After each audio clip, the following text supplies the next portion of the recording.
Hi, so let me try and explain how to go about choosing your wedding photographer.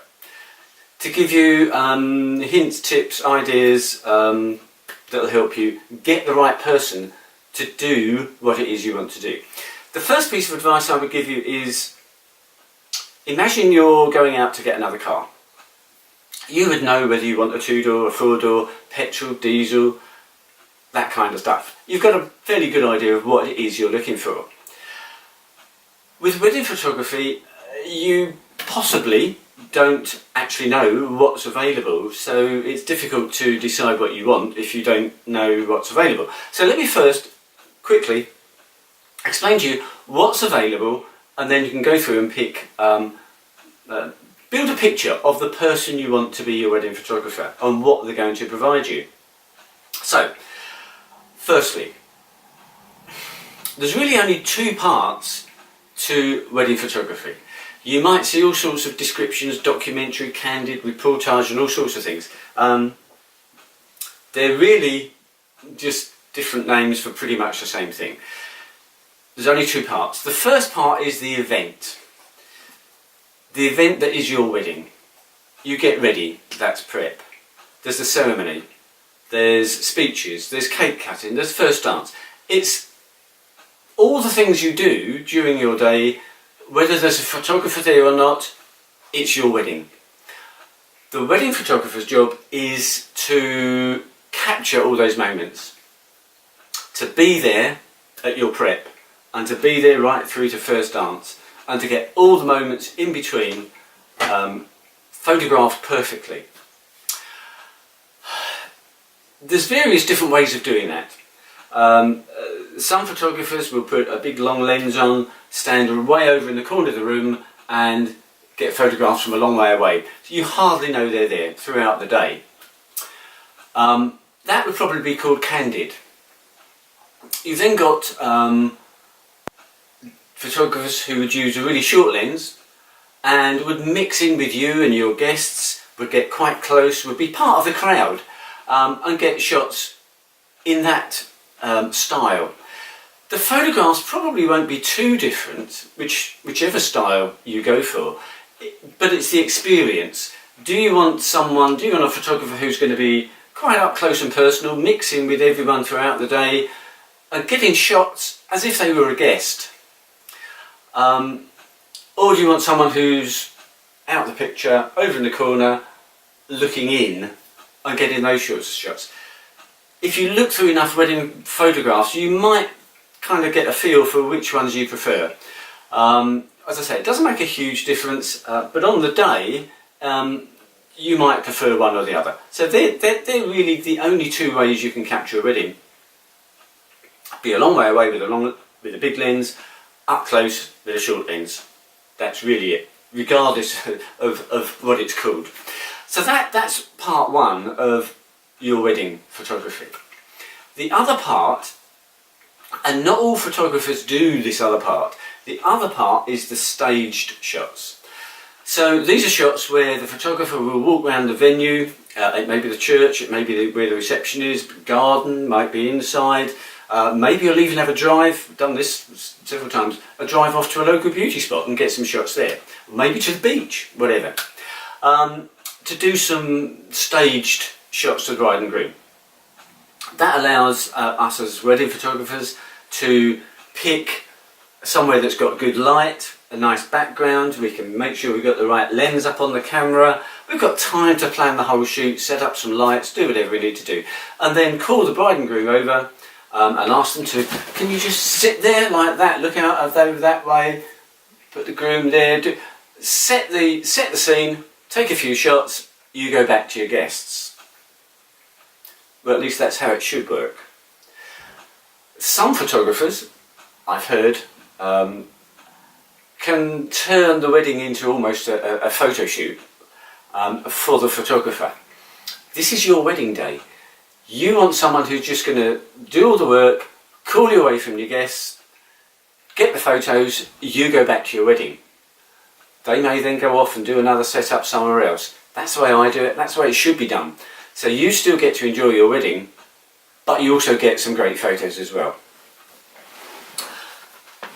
Which then brings me on to something which is just as important as the actual photographs that you get after your wedding, and that's the way you get on with the photographer. This person is going to be at your wedding, probably from your prep through to the first dance, maybe a bit beyond that. They're going to be mixing with you all day long. They'll be mixing with your guests all day long, family, friends. And if this person doesn't fit in, it could, and I've heard sometimes, can really be a bit of a negative thing on the wedding day. I've heard of wedding photographers who are bossing people about, not upsetting guests apparently, maybe, but just not getting on. So it absolutely pays. You have to meet your photographer before you book them. And I say this because just yesterday I had someone phone up and say, was I free on this day? Could they book me? Well, yes, you can, but why would you? You haven't even met me. So please do meet your photographer first. So you've now got an idea of what's available. After your wedding, in terms of how you get your photos, some photographers will just give you USB, all the photos on there. Some will upload them to a gallery online where you can share them with friends, put them on Facebook, you can download them, you can get them printed. That's probably the most flexible option, and most wedding photographers these days offer that option. And some will offer you an album. In fact, some will only do an album and not do the digital images, not do a gallery online. I understand, and I try and persuade my clients to have an album, because I don't think you can get the same quality of photos, you can't tell the story as well of your wedding day in a gallery. A typical wedding gallery that I do, and most photographers will do, will be 200, 250 photos. It doesn't tell the story. Put them in an album. This isn't a proper wedding album, by the way. This is just a selection of wedding photos. But it allows us to put pictures together, photos together, and tell the story of your day all through the day. And I think that's the best way to have wedding photos. But it's your choice. USB, online gallery, album, DVD, whatever. So hopefully now you can go through and you can decide how much of your day do you want covered. Do you want it all covered? Do you want just a ceremony and a few group shots and family shots afterwards? You decide. How do you want to get your photos? You decide. Do you want an album? You decide. Then you need to start obviously looking for this wedding photographer who's going to provide you with what you've decided you want. Obvious place to start, I guess, is Google.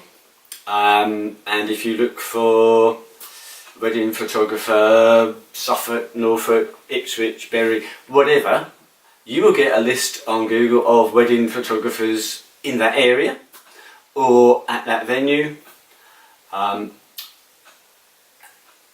Do bear in mind that Google doesn't actually know what you want. If you type in wedding photographer Suffolk, it will just give you a list of wedding photographers in Suffolk.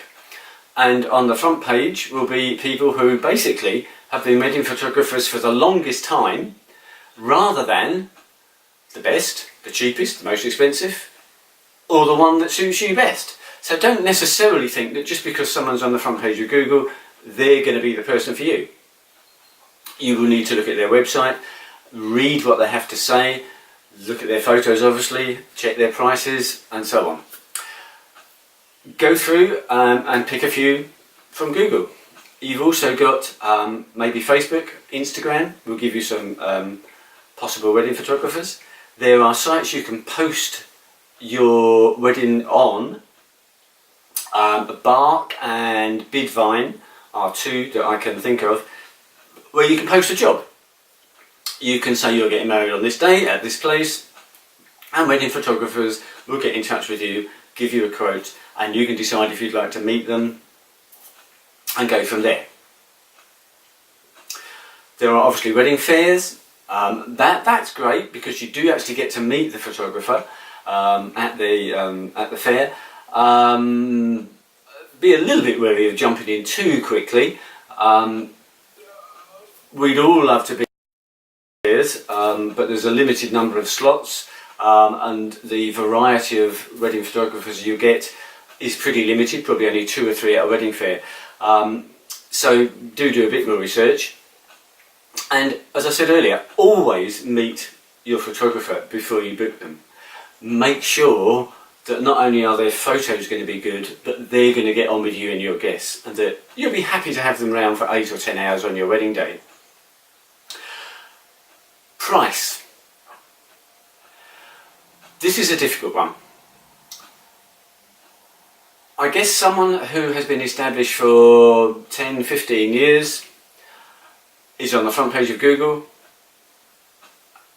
and is busy can charge more for a wedding than someone who's only been doing it for a year, doesn't appear on Google anywhere, and is looking to get their first wedding.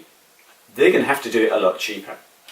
However, it doesn't necessarily mean that paying a lot of money for a wedding photographer is going to ensure you get good quality photos, or that they're going to get on with you and your guests.